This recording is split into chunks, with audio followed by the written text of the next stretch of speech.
নমস্কাৰ এনে studies pay চেনেলটোলৈ স্বাগতম জনাইছো। আজি আমি এইটো ভিডিঅ'ত ক্লাছ 9ৰ অসমীয়াৰ ভাৰতৰ বৈচিত্ৰ্যৰ মাজত ঐক্য চেপ্টাৰটো আলোচনা কৰিম। ইয়াতে তোমালোকৰ কিতাপত দিয়া যিমানখিনি কোৱেশ্চন আছে গোটেইখিনিয়ে বহুত ধুনীয়াকৈ শৰ্টকৈ লিখি দিছো। তোমালোকে নিজৰ নোট বহি লোৱা আৰু লিখি লোৱা। আৰু প্লিজ মোৰ চেনেলটো ছাবস্ক্ৰাইব কৰি দিবা আৰু ভিডিঅ'টো শেষলৈকে চাবা। ফাৰ্ষ্ট ভাৰতৰ বৈচিত্ৰ্যৰ মাজত ঐক্য এইটো কোনে লিখিছে? ডক্টৰ হেমন্ত কুমাৰ শৰ্মা। ডক্টৰ হেমন্ত কুমাৰ শৰ্মাই এই চেপ্টাৰটো লিখিছে। এইটো বহুত ইম্পৰ্টেণ্ট হয়, মানে তোমালোকে মনত ৰাখিব লাগে যে কোনো এটা চেপ্টাৰ পঢ়িলে এইটো কোনে লিখিছে, এক্সামত কোৱেশ্চন দি দিব পাৰে। তাৰপিছত ফাৰ্ষ্ট অতি চমু উত্তৰ দিয়া। ক প্ৰাক ঐতিহাসিক যুগত যিসকল ভাৰতীয় লোক পৰ্বতৰ গুহা বা গছৰ ধন্দত বাস কৰিছিল তেওঁলোকক কি বোলা হৈছিল? প্ৰাক ঐতিহাসিক যুগত যিবিলাক ভাৰতীয় লোক পৰ্বতৰ গুহা বা গছৰ ধন্দাত বাস কৰিছিল তেওঁলোকক কি বুলি কৈছিল? আদিম অধিবাসী বোলা হৈছিল। আদিম অধিবাসী লোক বোলা হৈছিল। তাৰপিছত বুদ্ধদেৱৰ আচল নাম কি? বুদ্ধদেৱৰ আচল নাম হ'ল সিদ্ধাৰ্থ গৌতম আৰু শাক্যসিংহ। এই তিনিটা বুদ্ধদেৱৰ আচল নাম। নম্বৰ মহাভাৰত আৰু অষ্টাদশ পুৰাণ প্ৰণেতা কোন? মহাভাৰত আৰু অষ্টাদশ পুৰাণ প্ৰণেতা হ'ল ব্যাসদেৱ। ব্যাসদেৱ হ'ল মহাভাৰত আৰু অষ্টাদশ পুৰাণ প্ৰণেতা। তাৰপিছত কুষাণ বংশৰ শ্ৰেষ্ঠ ৰজাজনৰ নাম কি? কুষাণ বংশৰ শ্ৰেষ্ঠ ৰজাজনৰ নাম হ'ল কনিষ্ক। কুষাণ বংশৰ শ্ৰেষ্ঠ ৰজাৰ নাম কনিষ্ক।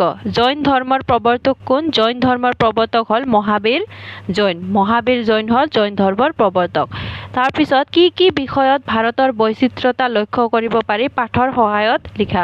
ভাৰতৰ বিচিত্ৰতা মানে ভাৰতত এখন দেশ হোৱা স্বত্তেও কিমান ধৰণৰ বেলেগ বেলেগ বস্তু আছে, কলা সংস্কৃতি আছে, এইবিলাকক বিচিত্ৰতা বুলি কোৱা হয়।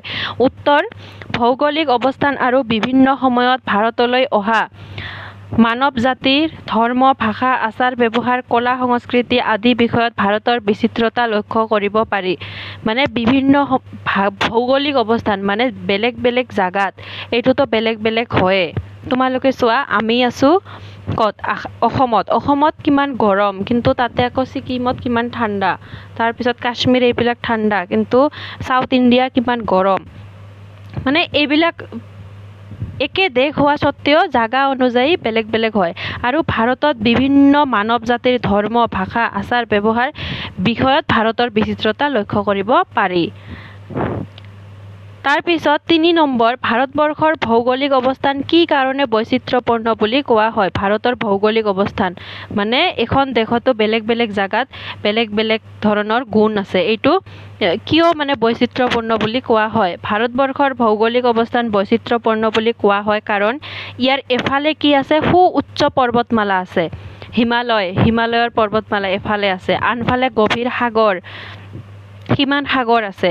আনফালে মহাসাগৰ। এফালে গ্ৰীষ্মৰ তীব্ৰতা, এফালে বহুত বেছি গৰম। আনফালে শীতৰ কঠোৰতা। এফালে মৌচুমী তাণ্ডৱ নৃত্য, বহুত বেছি বৰষুণ। আনফালে আকৌ ৰাজস্থানত শুকান মৰুভূমি।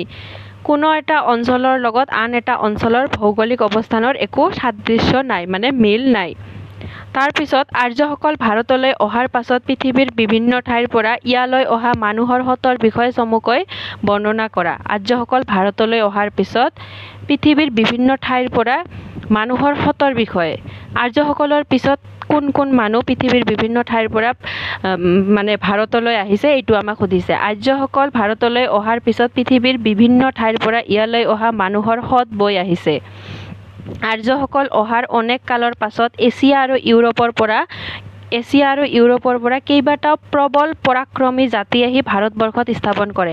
আৰ্যসকলৰ পিছত এছিয়া আৰু ইউৰোপৰ পৰা কেইটামান জাতি আহি ভাৰতবৰ্ষত ৰাজ্য স্থাপন কৰে। এইসকলৰ ভিতৰত কি আছিল? শক আছিল, কুষাণ, পাঠান, মোগল, পৰ্তুগীজ, ইংৰাজ, ফৰাচী আদিয়েই প্ৰধান। মনত ৰাখিবা কি? শক, কুষাণ, পাঠান, মোগল, পৰ্তুগীজ, ইংৰাজ, ফৰাচী। এই বিজেতাসকলৰ ভিতৰত সৰহভাগেই ভাৰতবৰ্ষকে আপোন কৰি লৈ ভাৰতীয়ৰ লগত নিজকে মিলাই দিছিল। আৰু এই সকলোবিলাক বিজেতাই কি কৰিছিল? ভাৰতবৰ্ষকে নিজৰ কৰি লৈ নিজকে মিলাই আপোন কৰি লৈছিল সকলোবিলাক এই জাতিবিলাক, আৰু ভাৰতীয়ৰ লগত নিজকে মিলাই চলিছিল।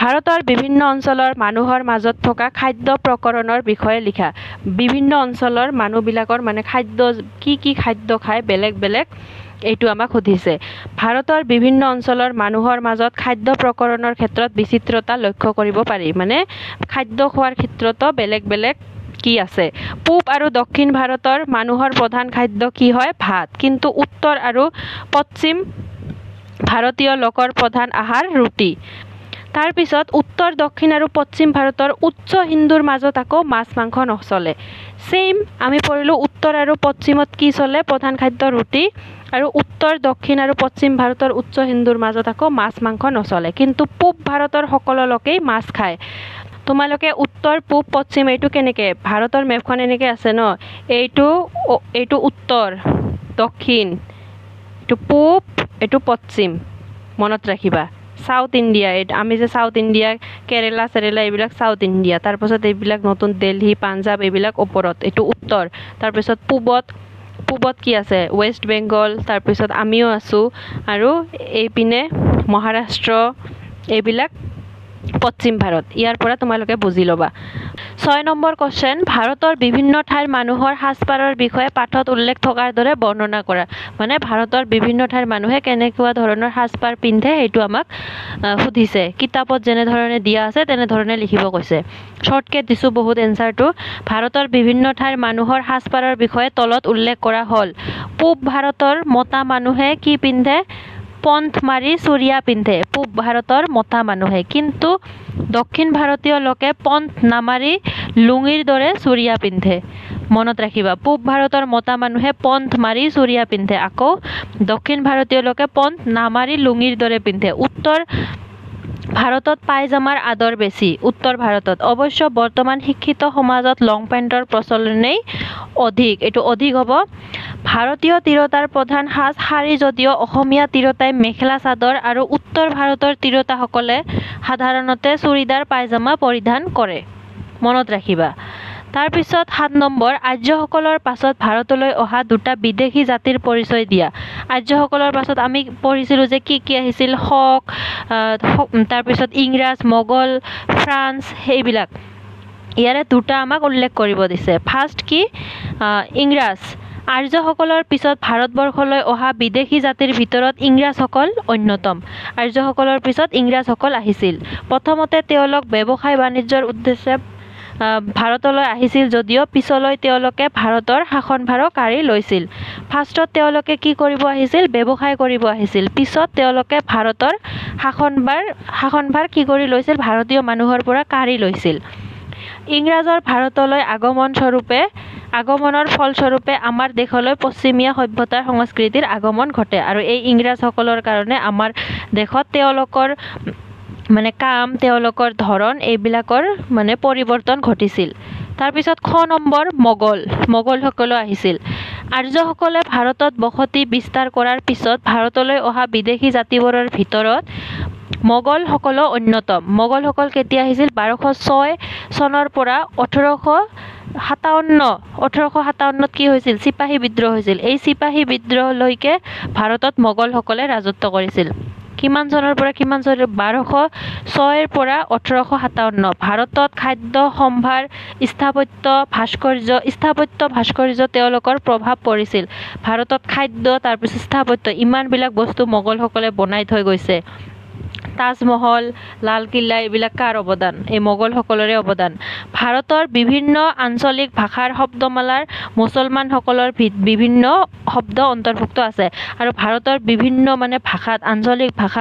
ভাষাৰ শব্দমালাত মোগলসকল কোন আছিল মুছলমান তেওঁলোকৰ বিভিন্ন শব্দ অন্তৰ্ভুক্ত আছে তাৰপিছত 8 নম্বৰ যিবোৰে বিভিন্ন দিশত ভাৰতৰ বৈচিত্ৰ্য আনিছে সেইবোৰে আকৌ স্থান বিশেষে ঐক্যৰ হেতু নিৰ্মাণ কৰি দিছে এই কথাষাৰৰ মাজেদি কবিয়ে লিখকে কি বুজাবলৈ চেষ্টা কৰিছে কি কৈছে যিবোৰ বিভিন্ন দেশত ভাৰতৰ বৈচিত্ৰ্য আনিছে সেইবোৰে আকৌ স্থান বিশেষে ঐক্যৰ হেতু নিৰ্মাণ কৰিছে মানে বাহিৰৰ এই জনগোষ্ঠীবিলাকে যিমানে বৈচিত্ৰ্য নানিছে কিয় তেওঁলোকে আকৌ কিছুমান ঐক্যৰ হেতু নিৰ্মাণ কৰি গৈছে উত্তৰ ইম্পৰ্টেণ্ট হয় কোৱেশ্চনটো ভাৰতবৰ্ষ এখন অতি পুৰণি সুসভ্য ঐতিহ্যপূৰ্ণ দেশ অতি পুৰণি সুসভ্য ঐতিহ্যপূৰ্ণ দেশ, যিবোৰ বিভিন্ন দিশত ভাৰতৰ বৈচিত্ৰ্য আনিছে, সেইবোৰে আকৌ স্থান বিশেষে ঐক্যৰ সেতু নিৰ্মাণ কৰি দিছে। যেন ই বহুৰঙী সূতাৰ কথা এখনি ফুলাম দলিচাহে। কেনেকুৱা ধৰণৰ? যেন বহুৰঙী, গামোচাত বহু ৰং থাকিলেও কিন্তু এখনি ফুলাম গামোচাহে বনে, এইটোৱে কৈছে। মানে যিমানে বৈচিত্ৰ্য নাথাকক কিয় একতা আনি দিছে। উদাহৰণস্বৰূপে অসমত থকা হিন্দু, মুছলমান, শিখ, খ্ৰীষ্টিয়ান আদি লোকসকলে ধৰ্মীয় দিশত বিভিন্ন আদৰ্শ পোষণ কৰে। বিভিন্ন আদৰ্শ, সকলোৱে বেলেগ বেলেগ ধৰ্ম পালন কৰে, কিন্তু তেওঁলোকৰ মাতৃভাষা কি হয়? অসমীয়া। সকলো লোকেই অসমত থকা সকলোবিলাক মানুহে কি ভাষা কয়? অসমীয়া। অসমীয়াই তেওঁলোকক এক অসমীয়া জাতিৰূপে বান্ধি ৰাখিছে। আনহাতে অসমীয়া হিন্দু এজনৰ ভাষা আৰু আচাৰ নীতি, দক্ষিণ ভাৰতৰ হিন্দু এজনৰ ভাষা আৰু আচাৰ নীতিৰ মাজত বিভিন্নতা থাকিলেও ধৰ্মীয় বান্ধোনকে দুয়োজনকে এক কৰি ৰাখিছে। আৰু আমি অসমীয়া হিন্দু এজনৰ ভাষা আৰু আচাৰ নীতি, কাপোৰ কানি দক্ষিণ ভাৰতৰ এজন হিন্দু মানুহৰ বেলেগ, কিন্তু কিহে তেওঁলোকক একতা আনিছে? কাৰণ তেওঁলোক হিন্দু। এই ধৰ্মটোৱে, ধৰ্মীয় বান্ধোনে দুয়োজনকে এক কৰি ৰাখিছে। সেয়েহে আমি ক'ব পাৰোঁ যে ভাৰতবৰ্ষ বিভিন্ন জাতি, ধৰ্ম, ভাষা, সংস্কৃতিৰ এক মিলন ক্ষেত্ৰ। তাৰপিছত ৯ নম্বৰ, ঐক্য স্থাপনৰ ক্ষেত্ৰত সুকুমাৰ কলা আৰু সংস্কৃতিৰ বৰঙণি ওলাই কৰিব নোৱাৰি। এইটো ইম্পৰ্টেণ্ট হয়। ঐক্য স্থাপনৰ ক্ষেত্ৰত সুকুমাৰ কলা আৰু সংস্কৃতিৰ বৰঙণি, মানে আমাৰ দেশত একতা অনাৰ ক্ষেত্ৰত সুকুমাৰ কলা আৰু সংস্কৃতিৰ বৰঙণি আমি কি কৰিব? বাধা কৰিব নোৱাৰি। উত্তৰ, ঐক্য স্থাপনৰ ক্ষেত্ৰত সুকুমাৰ কলা আৰু সংস্কৃতিৰ বৰঙণিও ওলাই কৰিব নোৱাৰি। সংগীত, চিত্ৰকলা, স্থাপত্য, ভাস্কৰ্য আদিয়ে প্ৰাচীন কালৰে পৰা ভাৰতবাসীক একতাৰ এনাজৰীৰে বান্ধি ৰাখিছে। সংগীত, চিত্ৰকলা, স্থাপত্য, ভাস্কৰ্য আদিয়ে প্ৰাচীন কালৰে পৰা ভাৰতবৰ্ষক কি কৰি ৰাখিছে? একতাৰ এনাজৰীৰে বান্ধি ৰাখিছে।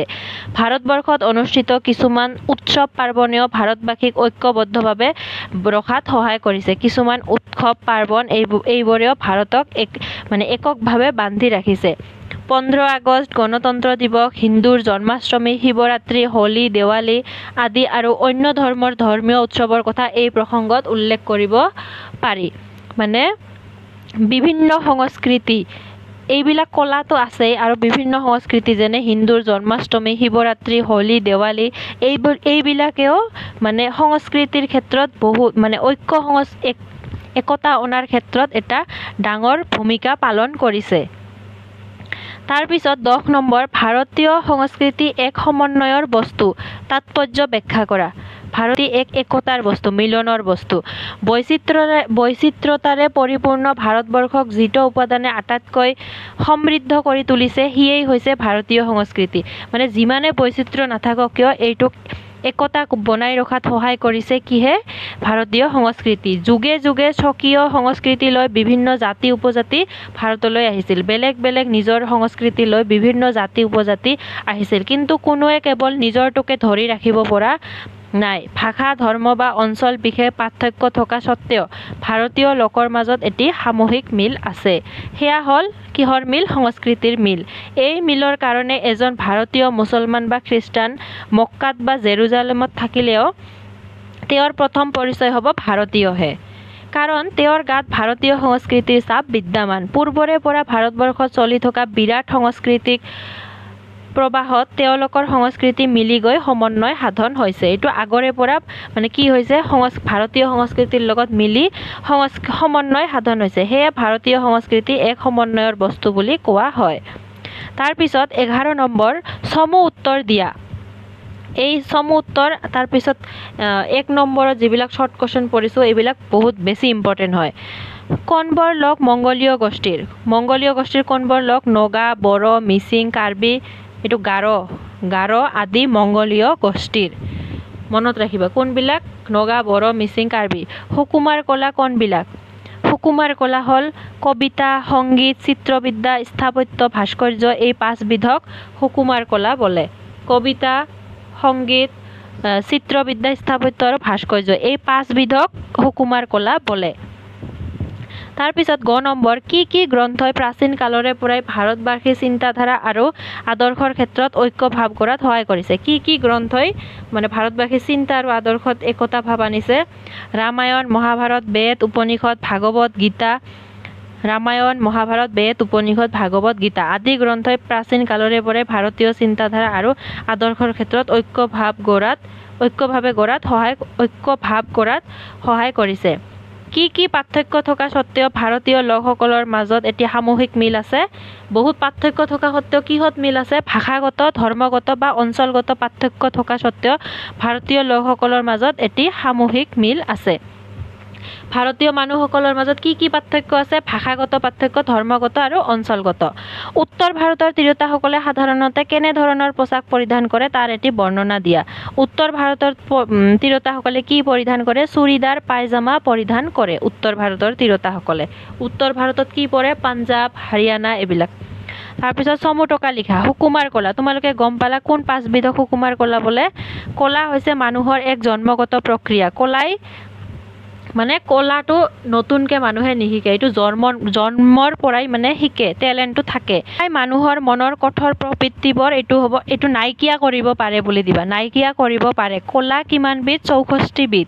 ইয়াৰে ভিতৰত কবিতা সংগীত চিত্ৰবিদ্যা স্থাপত্য ভাস্কৰ্য এই পাঁচবিধক সুকুমাৰ কলা বোলে আমাৰ কলাৰ ভিতৰত কেইবিধ টোটেল কলা আছে মানে 64 বিধ কিন্তু ইয়াৰ ভিতৰত এই পাঁচবিধক সুকুমাৰ কলা বুলি কোৱা হয় তাৰপিছত সংগীত হৈছে সুকুমাৰ কলাৰ এক অন্যতম বিভাগ আমি পঢ়িলো পাঁচটা কলা সুকুমাৰ কলা বোলে এই সংগীত হৈছে সুকুমাৰ কলাৰ এক অন্যতম বিভাগ গীত বাদ্য আৰু নৃত্যৰ সমলয়কে সংগীত বোলে গীত বাদ্য আৰু নৃত্যৰ সমলয়কে সংগীত বোলে ইয়াত দিবা এই কলাই সকলোকে আকৰ্ষিত কৰে সংগীতৰ স্বৰ 7টা সংগীতৰ স্বৰ কেইটা 7টা সা ৰে গা মা পা ধা নি এই 7টা সংগীতৰ স্বৰ তাৰপিছত এইটো ব্যাসটো এনেকৈ দিবা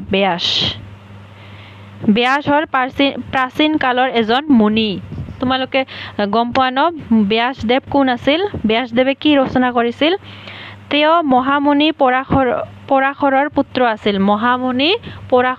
পুত্ৰ আছিল ব্যাস তেওঁৰ প্ৰকৃত নাম আছিল কৃষ্ণ দ্বৈপায়ন তেখেতে মহাভাৰত আৰু অষ্টাদশ পুৰাণ প্ৰণেতা হিচাপে জগত বিখ্যাত ব্যাসদেৱে কি ৰচনা কৰিছিল মহাভাৰত আমি সকলোৱে গম পাওঁ অষ্টাদশ পুৰাণো তেখেতে ৰচনা কৰিছিল বেদ ব্যাস কৰি তেখেত বেদ ব্যাস হিচাপে জনমানসত প্ৰখ্যাত হয় বেদ ব্যাস কৰি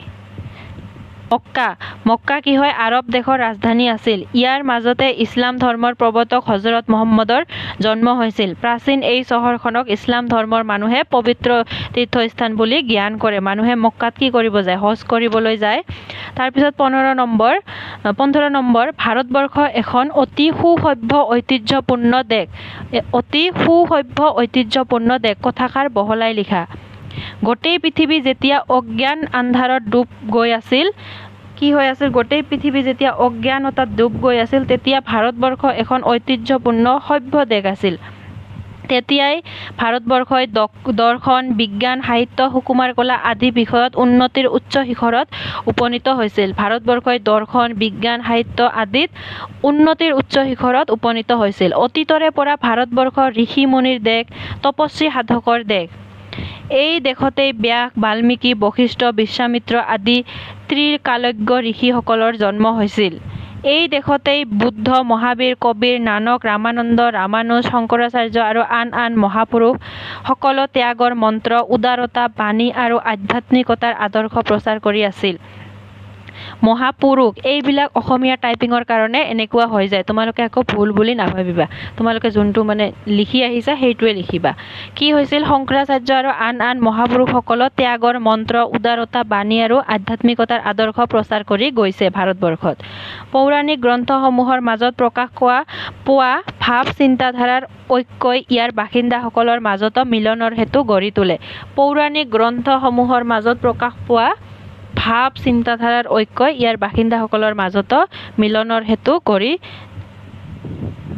হেতু গঢ়ি দিছে এতিয়া আমি ভাষা বিষয়ক মানে ব্যাকৰণ কিছুমান পঢ়ো তলৰ শব্দবোৰৰ সন্ধি ভাঙা অনুষ্ঠান অনুযোগ স্থান জনাকীৰ্ণ জনা যোগ অকীৰ্ণ জনাকীৰ্ণ স্বাধীন এইটো ইম্পৰ্টেণ্ট হয় স্বাধীন স যোগ অধীন স্বাধীন জন্ম যোগ অষ্টমী জন্মাষ্টমী তলৰ শব্দবোৰৰ প্ৰত্যয় নিৰ্ণয় কৰা কি প্ৰত্যয় নিৰ্ণয় কৰিব দিছে শাৰীৰিক শৰীৰ যোগ ইক শাৰীৰিক সামাজিক সমাজ যোগ ইক সামাজিক সুকীয়া সুক যোগ ইয়া সুকীয়া ভৌগোলিক ভূগোল যোগ ইক ভৌগোলিক ফুলনি ফুল যোগ অনি ফুলনি ভাৰতীয় ভাৰত যোগ ইয় ভাৰতীয় ফুলাম ফুল যোগ আম ফুলাম অবিনাশী অবিনাশ যোগ ই অবিনাশী প্ৰত্যেকৰে এটা বা দুটাকৈ সমাৰ্থক শব্দ লিখিব হেতু মানে কাৰণ পৃথিৱী মানে জগত বা ধৰণী গ্ৰন্থ কিতাপ বা পুথি মাতা মা বা মাতৃ আৰু বিপৰীত শব্দ পাৰ্থক্যৰ বিপৰীত সাদৃশ্য পাৰ্থক্য মানে বেলেগ বেলেগ সাদৃশ্য মানে একে বৈচিত্ৰ্য মানে ঐক্য প্ৰাচীন মানে আধুনিক আজিৰ ভিডিঅ'ত এইখিনি আছিল তোমালোকে প্লিজ মোৰ চেনেলটো সাবস্ক্ৰাইব কৰি দিবা আৰু তোমালোকৰ স্কুলত কোন কেইটা চেপ্টাৰ পঢ়াই আছে প্লিজ কমেন্ট এটা কৰি জনাই দিবা থ্যাংক ইউ